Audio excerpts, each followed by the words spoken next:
গীবত করা যেরকম গুনাহ, গীবত শোনাটাও গুনাহ। ভাইরে, আমলনামা বরবাদ হয়ে যাচ্ছে। কিয়ামতের ময়দানে যখন দেখবেন হাজার হাজার গীবতের মামলার আসামি, একটা গীবতের বিচার হওয়া ছাড়া পাও নাড়াতে পারবেন না ভাই। সেদিন আফসোস করবেন, আল্লাহর কসম, একটা গীবতের গুনাহ আমলনামা থেকে মুছতে পারবেন না। কিন্তু দুনিয়াতে এখনো সুযোগ আছে। আসুন আমরা প্রতিজ্ঞা করি, গীবতের ভয়াবহতা জানার পর চেষ্টা করি দূরে থাকার, কিন্তু কিছুদিন পর আবার গীবত হয়ে যায়। এখন গীবতের তওবা কিভাবে করব? এর থেকে দূরে থাকার উপায় কি?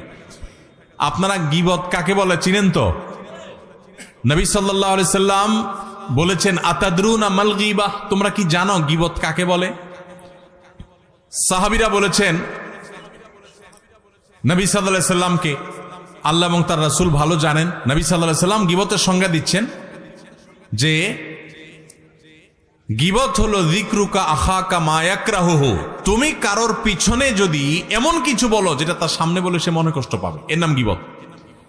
এখন একটা মানুষের সামনে বললে সে মনে কষ্ট পাবে, এটা তার পেছনে বলতেছেন, লোকটা এখানে নাই, তার অগোচরে আরেকজনের কাছে বলতেছেন, এটার নামে কি? গীবত। এখন যদি সেই দোষটা তার মধ্যে থাকে তাহলেও কি গীবত হবে? কি বলেন?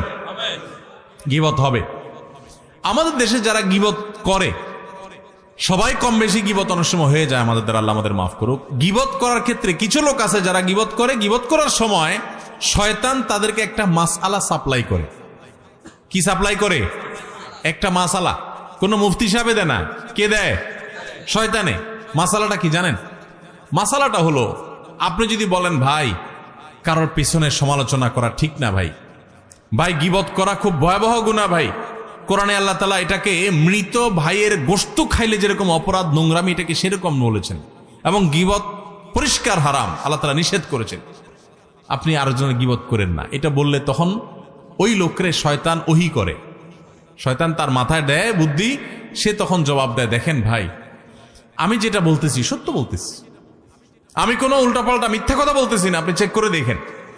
সে গীবতের সংজ্ঞা হয়তো জানে না, আর নাহলে শয়তান তারে দিয়া এই ভুল মাসালা দেওয়াইছে।